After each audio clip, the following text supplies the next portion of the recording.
Et si je vous disais qu'un simple fruit oublié au fond de votre cuisine pourrait vous sauver d'une crise cardiaque silencieuse pendant que vous dormez? Non, ce n'est pas un mythe. C'est peut-être la vérité que personne ne vous a encore révélée. Je suis le docteur Bernard Rousseau. J'ai exercé la médecine pendant plus de 35 ans dans un petit hôpital près de Rennes, en Bretagne. Aujourd'hui, je suis officiellement à la retraite. Mais à vrai dire, un médecin ne prend jamais vraiment sa retraite. Parce qu'après avoir vu tant de visages, tant de corps usés, tant de destins basculer en une fraction de seconde, il devient presque impossible de se taire. On ressent au fond de soi une sorte d'urgence morale. Transmettre, témoigner, prévenir, et peut-être, qui sait, sauver encore quelques vies par la parole, par un récit, par une prise de conscience. C'est pourquoi je vous parle aujourd'hui. Et si vous êtes une personne de plus de 60 ans, ou si vous avez dans votre vie un père, une mère, un grand-parent, ce que je vais dire pourrait bien vous bouleverser. Parce que je vais vous révéler une vérité que l'on tait trop souvent. Ce n'est pas la vieillesse qui tue. C'est l'indifférence aux signes du corps. C'est le confort des habitudes, le silence des symptômes, l'illusion que tout va bien, jusqu'à ce que, un matin, il soit trop tard. J'ai vu des patients entrer dans mon cabinet avec le sourire aux lèvres et repartir le cœur brisé à l'annonce d'un AVC ou d'un infarctus. Non pas parce qu'ils étaient malades depuis longtemps, non, mais parce qu'ils n'ont rien vu venir. Ou plutôt, ils n'ont pas voulu voir. Vous savez, je n'oublierai jamais le cas de M. Marcel, 72 ans, que j'ai connu dans les dernières années de ma pratique. Un homme actif, encore alerte, qui faisait chaque matin sa petite marche autour du quartier. Un jour d'hiver, il est venu me voir, un peu gêné, pour me dire « Docteur, j'ai parfois l'impression que mes jambes sont lourdes au réveil. Mon cœur bat fort, comme si j'avais grimpé un escalier. » Il ajouta en souriant « Peut-être que je deviens juste vieux. » J'ai tout de suite vu dans ses yeux qu'il ne me disait pas tout. Il avait ce regard inquiet que l'on reconnaît chez les anciens militaires, les vieux instituteurs, ceux qui ont toujours été forts et qui détestent admettre leur faiblesse. Je l'ai examiné. Rien d'alarmant à première vue. Une tension un peu élevée. Mais pas de douleur, pas de vertige grave. 3 semaines plus tard, il s'effondra sur la table de la cuisine en lisant son journal. Transporté d'urgence à l'hôpital, on lui découvrit un caillot sanguin bloquant une artère cérébrale. Un AVC.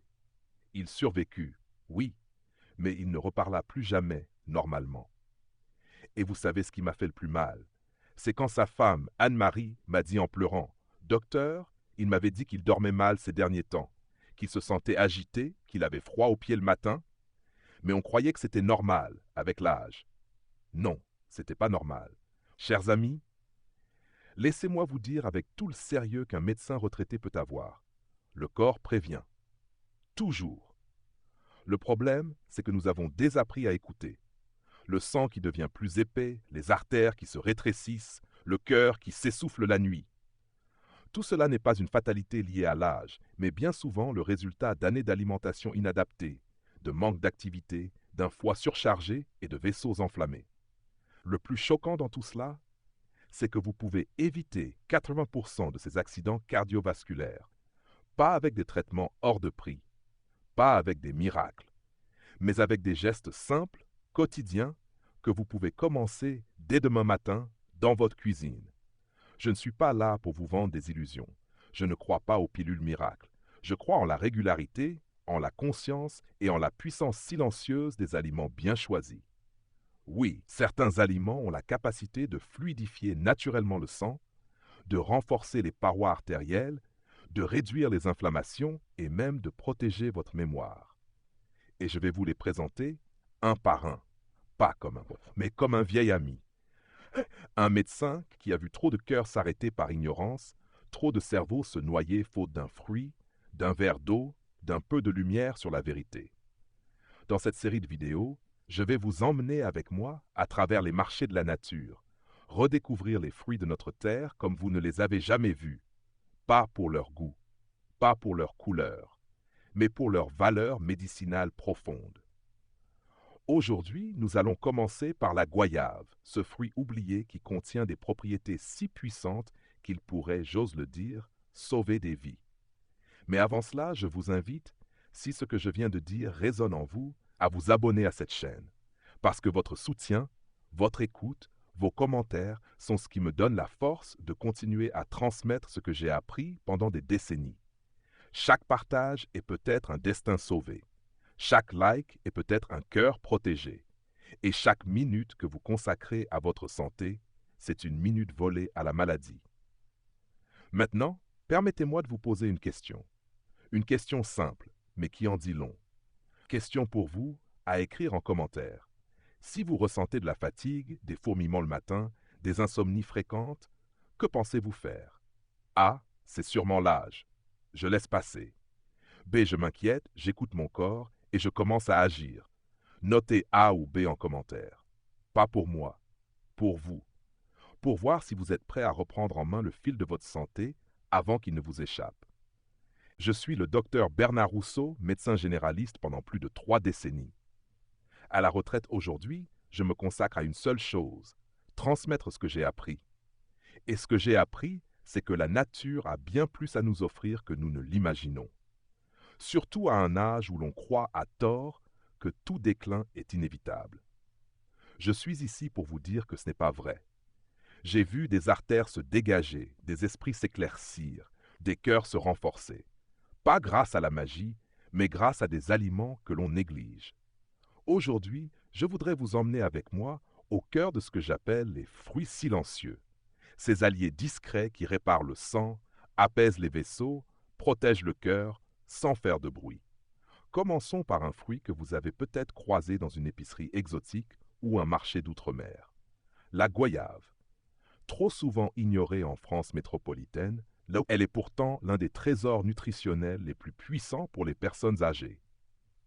Ce n'est pas son goût sucré qui m'intéresse, mais ce qu'elle contient sous sa peau rugueuse. Une concentration exceptionnelle de quercétine et de vitamine C. La quercétine est un flavonoïde qui a le pouvoir de prévenir l'agrégation plaquettaire, c'est-à-dire ce premier pas vers la formation des caillots sanguins. La vitamine C, elle, renforce les parois des vaisseaux, les rendant moins vulnérables aux microfissures qui déclenchent des processus inflammatoires silencieux. Je me souviens d'une patiente, Suzanne, une veuve énergique de 68 ans vivant à Toulouse. Elle était convaincue que manger sainement se résumait à éviter le gras et le sucre. Mais elle ignorait que certains fruits pouvaient être aussi puissants que des médicaments, sans les effets secondaires. Je lui ai parlé de la goyave. 3 mois plus tard, elle m'a téléphoné, émue, pour me dire qu'elle dormait mieux, qu'elle n'avait plus ces douleurs sourdes dans les jambes au réveil et que ses analyses de sang montraient une nette amélioration de ses marqueurs inflammatoires. Ce n'est pas un miracle. C'est la nature, quand on la laisse faire. Passons maintenant à un autre joyau rouge, bien plus connu celui-ci, la grenade. Pendant longtemps, je la voyais surtout sur les tables de fête, comme décoration. Et pourtant, dans la médecine ayurvédique, comme dans les recherches modernes occidentales, la grenade est une référence en matière de protection cardiovasculaire. Elle contient un composé unique, le punicalagine, qui agit comme un puissant antioxydant. Il neutralise les radicaux libres qui abîment les parois artérielles, diminue l'inflammation et ralentit la formation des plaques d'athérome, ces dépôts graisseux responsables des AVC et infarctus.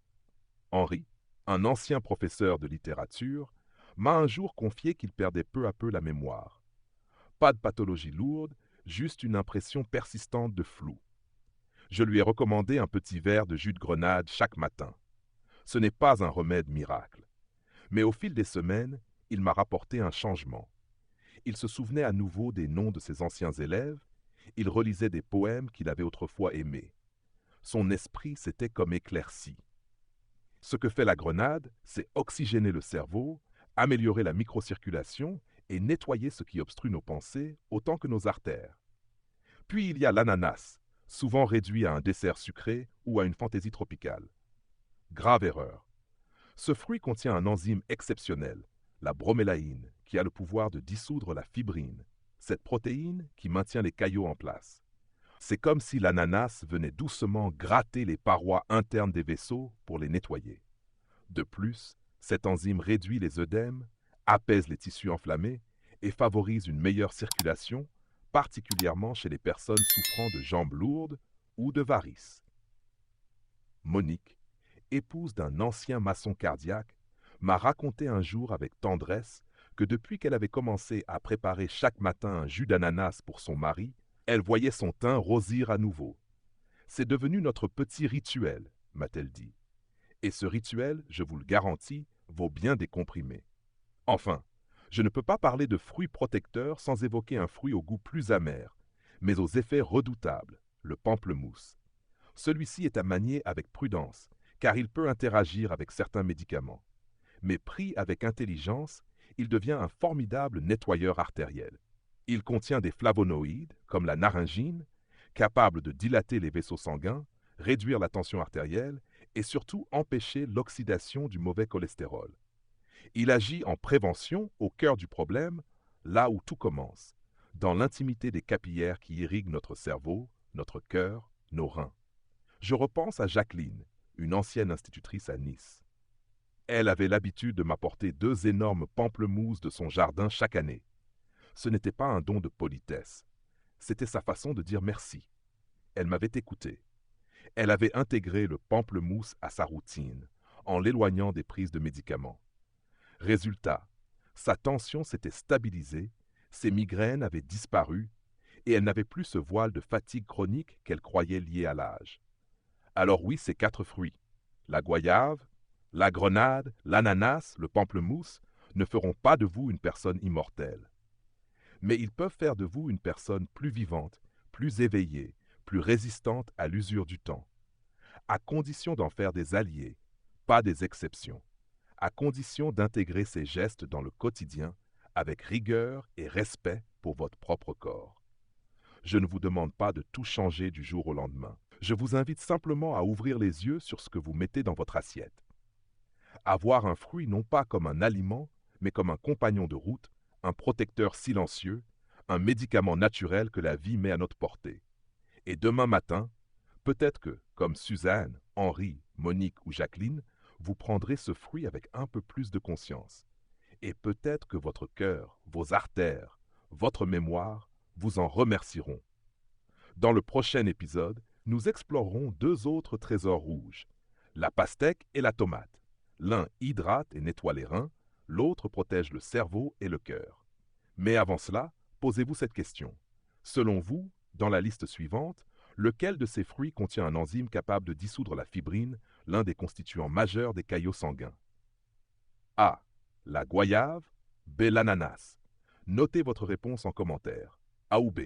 Et surtout, partagez cette vidéo avec vos proches. Parce qu'un fruit bien choisi, au bon moment, peut parfois valoir bien plus qu'un traitement tardif. Je suis le docteur Bernard Rousseau. Pendant plus de 35 ans, j'ai exercé la médecine générale dans une petite commune des Côtes-d'Armor. J'y ai vu naître des générations entières. J'ai tenu la main de malades en fin de vie. J'ai accompagné des familles dans les plus beaux et les pires moments. Aujourd'hui, à la retraite, j'ai décidé de ne plus soigner avec une ordonnance, mais avec la parole. Car ce que j'ai vu, année après année, ce que j'ai appris au fil des corps et des silences, c'est que la médecine moderne a trop souvent oublié la puissance de la nature, la mémoire des saisons, le rythme du corps. Dans les 2 précédentes parties, je vous ai parlé des fruits qui nettoient les vaisseaux, qui fluidifient le sang, qui préviennent les caillots et l'infarctus.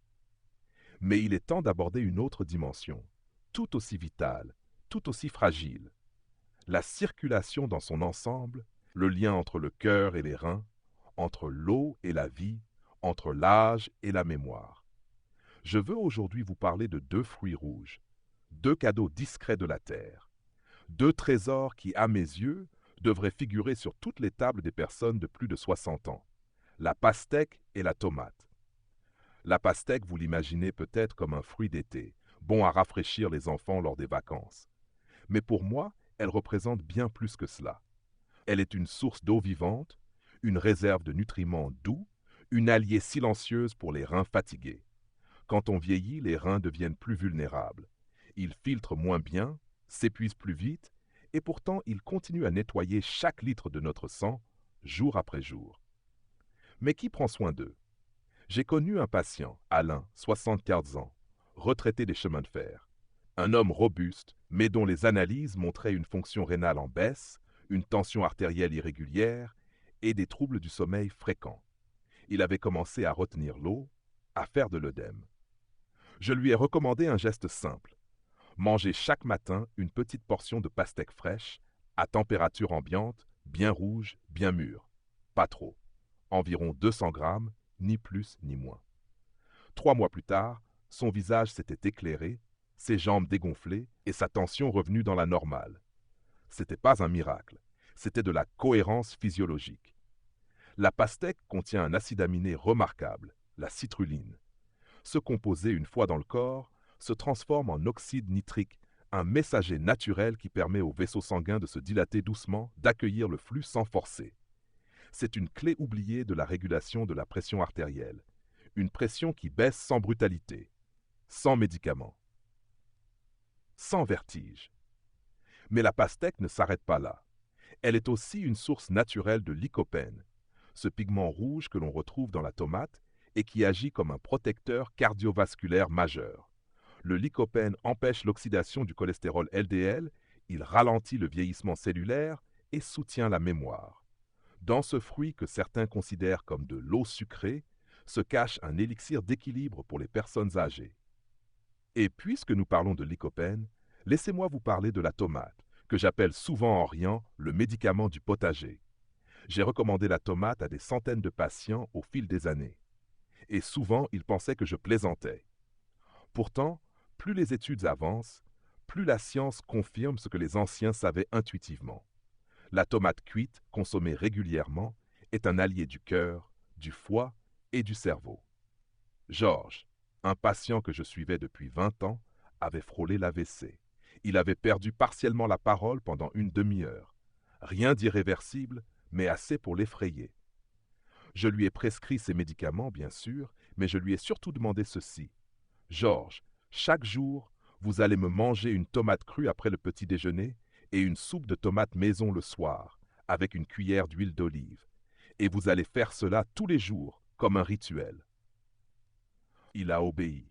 3 mois plus tard, il parlait mieux, dormait plus profondément et ses bilans sanguins s'étaient améliorés. Le cholestérol avait baissé.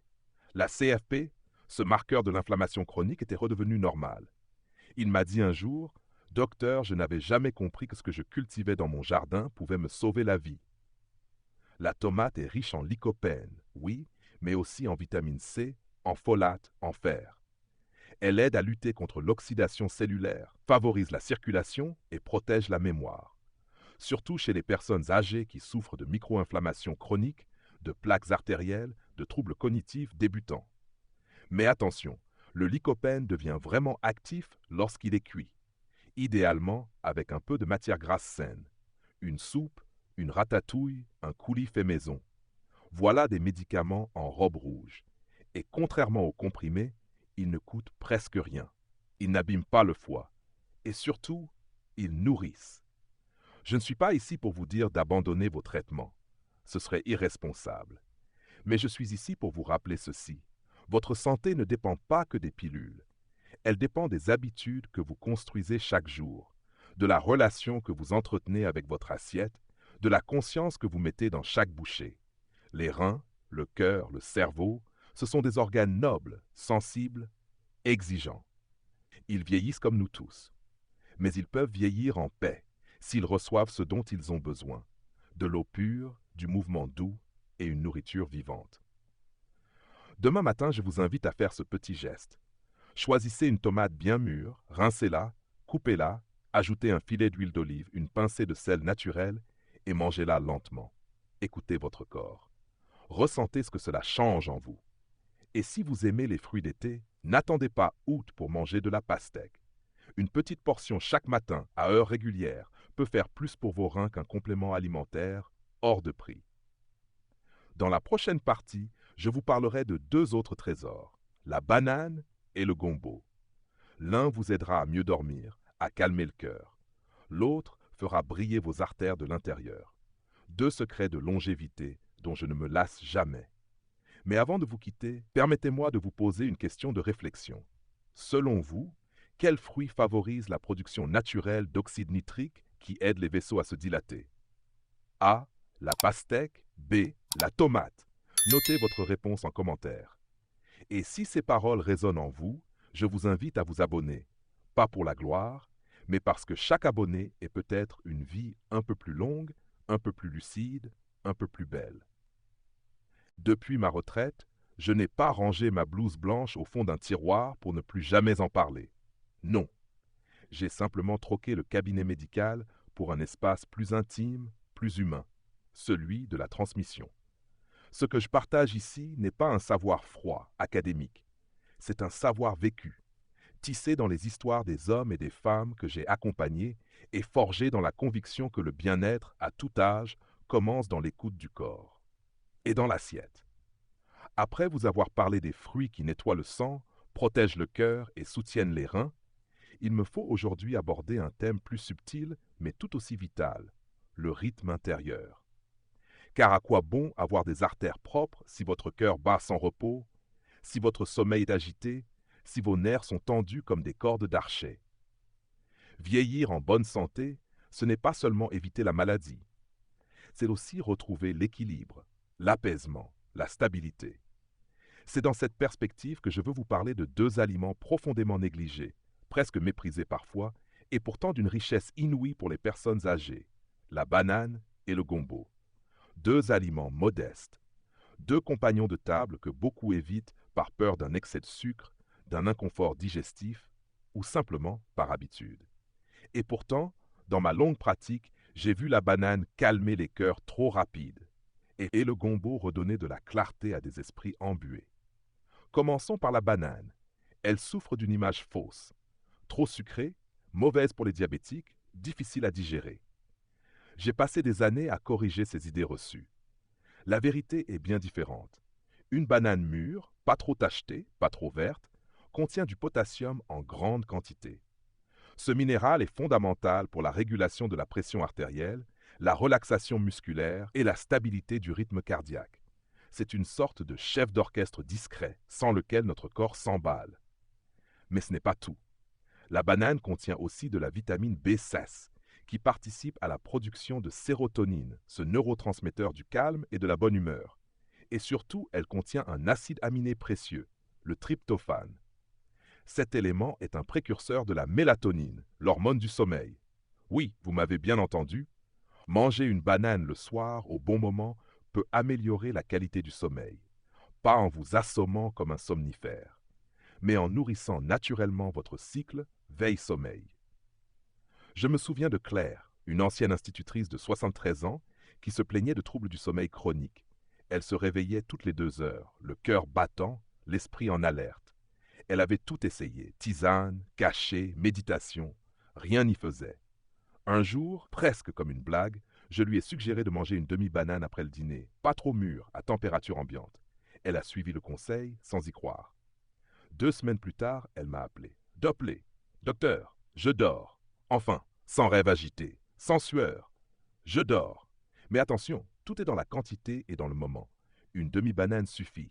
Pas à jeun, pas accompagnée de boissons froides, pas écrasée dans un dessert sucré. Juste la banane, pure, offerte comme un remède simple, doux, presque ancestral. Et puis, il y a le gombo, qu'on appelle aussi okra. Là encore, un aliment mal compris, visqueux, gluant, peu attrayant. Et pourtant, sous cette apparence rebutante se cache un trésor pour les artères, les intestins et le cerveau. Le gombo contient des mucilages, ces fibres solubles qui agissent comme une éponge dans le système digestif. Elles captent les toxines, ralentissent l'absorption du sucre, nettoient les parois intestinales. Pour une personne âgée, souvent sujette à la constipation, au ballonnement ou à l'inflammation du côlon, c'est un soulagement profond. Mais ce n'est pas tout. Ces mucilages ont aussi un effet lubrifiant sur les vaisseaux sanguins. Ils réduisent le mauvais cholestérol, préviennent l'adhésion des plaquettes et fluidifient le sang avec douceur.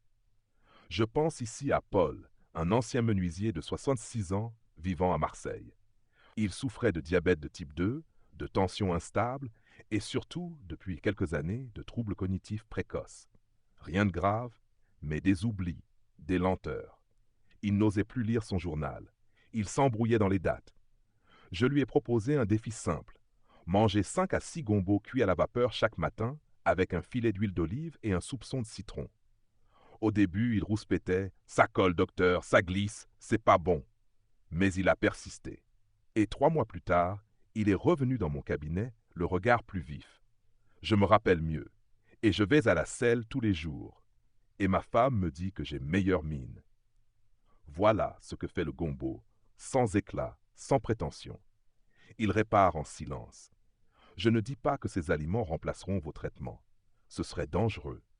Mais ils complètent, soutiennent, réparent ce que la médecine chimique ne sait pas toujours toucher. La douceur des rythmes internes, la fluidité naturelle des échanges, l'harmonie du cœur, du ventre et de l'esprit. Vieillir ne signifie pas se résigner à la lourdeur, à la nervosité, à l'insomnie. Vieillir, c'est trouver un nouveau rythme, plus lent peut-être, mais plus profond. Et ce rythme se nourrit de petits gestes, de fruits vrais, de légumes oubliés. Demain, au lieu d'un biscuit sec ou d'un yaourt allégé, essayez une demi-banane mûre. Et si vous trouvez du gombo, même surgelé, essayez-le. Cuit à la vapeur, assaisonné avec tendresse, pas pour le goût, pour la fonction, pour l'apaisement. Je suis le docteur Bernard Rousseau. Après plus de 35 ans à pratiquer la médecine générale dans une petite ville de l'ouest de la France, j'ai appris une vérité simple, mais trop souvent oubliée. La santé se joue dans les détails. Pas dans les grandes décisions, ni dans les opérations spectaculaires. Non, la santé, surtout après 60 ans, se tisse dans le quotidien. Dans un fruit mangé chaque matin, dans une cuillère d'huile bien choisie, dans un pas lent mais régulier dans le jardin. Et aussi dans la manière dont on regarde sa propre vieillesse, non pas comme une descente, mais comme une saison à part entière, riche, digne, puissante. Aujourd'hui, j'aimerais vous parler de 2 aliments qui m'ont souvent surpris par leur efficacité, leur humilité et la manière dont ils accompagnent les personnes âgées dans la régulation du sang, la protection du cœur et la longévité silencieuse. Il s'agit de 2 produits que vous connaissez bien, le pamplemousse et la tomate. Je commencerai par le pamplemousse, ce fruit que l'on trouve sur les étals dès l'hiver, aux couleurs chaudes, au goût parfois acide, parfois amer, parfois sucré. Il a toujours divisé mes patients. Certains l'adorent, d'autres le fuient, mais presque aucun ne le considère comme un aliment thérapeutique. Et pourtant, il l'est. Depuis les années 1990, des recherches sérieuses ont démontré que le pamplemousse contient une molécule particulière, la naringine. Cette substance a le pouvoir d'abaisser doucement la tension artérielle, de relâcher les vaisseaux et surtout de prévenir l'agrégation des plaquettes, empêchant ainsi la formation de microcaillots. Mais ce qui m'a toujours fasciné, c'est que cette molécule agit avec douceur, avec intelligence, sans forcer l'organisme. Contrairement à certains médicaments qui imposent un changement brutal, le pamplemousse agit lentement, au fil des jours, en fluidifiant légèrement le sang, en nettoyant les parois artérielles, en apaisant les inflammations silencieuses.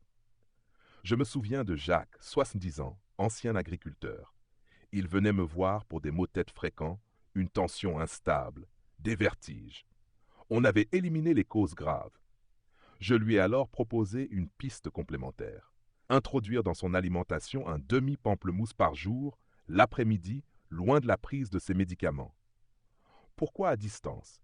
Parce que le pamplemousse interagit avec certaines molécules chimiques, notamment celles des traitements cardiovasculaires. Mais bien géré, bien espacé, il devient un adjuvant naturel formidable. 3 mois plus tard, Jacques m'a dit « C'est fou, docteur, je sens que mon corps travaille moins pour faire la même chose. Je suis plus stable, moins agité. » Et ces analyses l'ont confirmé. Baisse de triglycérides, meilleure oxygénation, tension plus régulière. Ce que je veux dire ici, ce n'est pas que le pamplemousse remplace un traitement, mais qu'il peut accompagner la guérison, renforcer les mécanismes naturels, offrir une voie parallèle de soutien doux. Et puis il y a un autre fruit, plus modeste, mais tout aussi essentiel, la tomate. J'en ai déjà parlé dans une autre partie, en insistant sur sa richesse en lycopène.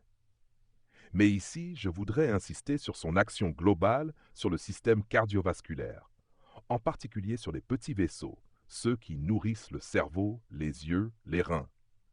Ces capillaires sont les premiers touchés par le vieillissement vasculaire.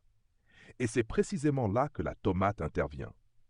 J'ai souvent dit à mes patients, une soupe de tomates bien faite vaut mieux qu'un complément alimentaire.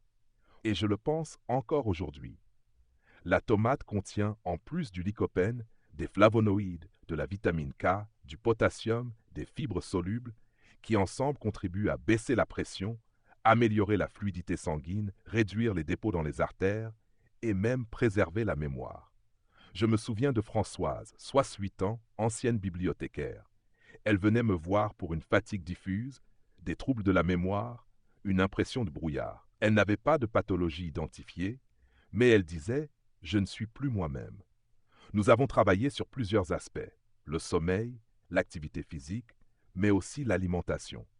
Je lui ai recommandé une routine simple, une salade de tomates crues avec un filet d'huile d'olive le midi et une soupe de tomates maison le soir, 3 à 4 fois par semaine. Ce qu'elle a ressenti, une clarté progressive, une sensation de rééquilibrage, moins de fatigue, une meilleure digestion, une mémoire plus vive. Cela n'a rien d'ésotérique, c'est de la physiologie appliquée avec régularité. La tomate, consommée ainsi, devient un protecteur silencieux, un compagnon du quotidien qui prépare le terrain, préserve les circuits, rafraîchit l'inflammation. Je vous le dis avec tout le sérieux du médecin et toute la tendresse de l'homme. Ces fruits ne sont pas des anecdotes culinaires. Ce sont des stratégies de longévité. Des moyens simples, accessibles, peu coûteux, de reprendre la main sur votre santé. Et surtout, ils sont des symboles. Car en décidant, à 70 ou 80 ans, de manger une demi-tomate chaque jour, vous envoyez un message à votre corps. Je suis encore là. Je prends soin de toi. Je choisis la vie active, lucide, vibrante. En tant que médecin à la retraite, je regarde aujourd'hui les années avec une gratitude paisible, mais aussi avec une certaine urgence. Car plus on avance en âge, plus on comprend que chaque jour est un miracle fragile et que chaque petit choix quotidien peut nous rapprocher ou nous éloigner de la santé. Ce que je viens de vous partager à travers ces différents épisodes n'est pas une recette magique, ni une mode passagère. C'est l'héritage d'une vie entière au chevet des personnes âgées, à écouter leurs souffrances silencieuses, leurs douleurs honteuses, leurs espoirs souvent refoulés. Ce que j'ai appris, c'est que le vieillissement n'est pas une maladie. C'est un terrain fertile, un terrain que l'on peut négliger ou bien cultiver. Et pour le cultiver, il ne faut pas des médicaments complexes ni des régimes impossibles. Il faut des gestes simples, répétés avec amour, conscience et constance. Dans tous les fruits et légumes dont je vous ai parlé, la goyave, la grenade, l'ananas, le pamplemousse, la banane, la tomate, le gombo, il y a des actifs naturels puissants, mais aussi une symbolique forte. En les intégrant dans votre alimentation, vous ne faites pas qu'alimenter vos cellules. Vous choisissez la vie. Vous dites à votre corps, tu comptes encore, je veux te protéger, je ne te laisse pas tomber. J'ai vu des personnes déprimées reprendre goût à la vie grâce à une habitude alimentaire simple. J'ai vu des troubles digestifs, de sommeil, de mémoire, de circulation s'atténuer lentement, sans douleur, sans effet secondaire, simplement parce que la nature avait été réinvitée à table. Et surtout, j'ai vu des cœurs s'ouvrir, des visages se détendre, des yeux briller de nouveau. Vieillir avec dignité, ce n'est pas refuser les rides, c'est refuser l'abandon. C'est dire « je peux encore agir, même à mon âge, surtout à mon âge ». Alors si je n'avais qu'une seule chose à vous laisser aujourd'hui, c'est celle-ci. Ne sous-estimez jamais le pouvoir d'une demi-tomate, d'un verre de jus de grenade, d'une cuillère de gombo. Ce ne sont pas de simples aliments. Ce sont des actes d'amour envers vous-même, des messages d'avenir envoyés à votre propre corps. Et surtout, ne croyez pas que c'est trop tard. J'ai vu des hommes de 80 ans reprendre la marche, des femmes de 75 ans retrouver le sommeil, des anciens diabétiques stabiliser leur glycémie, pas grâce à une pilule, mais grâce à une décision, un engagement, une foi discrète dans la lenteur des choses vraies. Leçon à retenir. Il n'est jamais trop tard pour prendre soin de soi, et il n'est jamais trop tôt non plus. Chaque bouchée est une opportunité. Chaque choix alimentaire peut être un soin invisible, mais durable. Réintégrer la sagesse naturelle dans son quotidien, c'est aussi se reconnecter à sa force intérieure. Ce n'est pas une démarche de peur, c'est une démarche d'amour, pour soi, pour ceux qui nous entourent. Et vous, dites-moi sincèrement, quel aliment parmi ceux que j'ai partagés aujourd'hui aimeriez-vous essayer en premier? A. La banane. B. Le gombo. Écrivez simplement A ou B en commentaire pour que je puisse lire vos réponses et savoir ce qui vous inspire le plus. Cela aidera aussi d'autres personnes à se lancer. Et si vous pensez que ce genre de contenu est utile, alors je vous en prie, abonnez-vous à cette chaîne. Et si vous le pouvez, même avec une petite somme, faites un don pour soutenir mon travail. Je ne suis plus jeune et pourtant, j'ai choisi de continuer à transmettre, à enregistrer, à partager.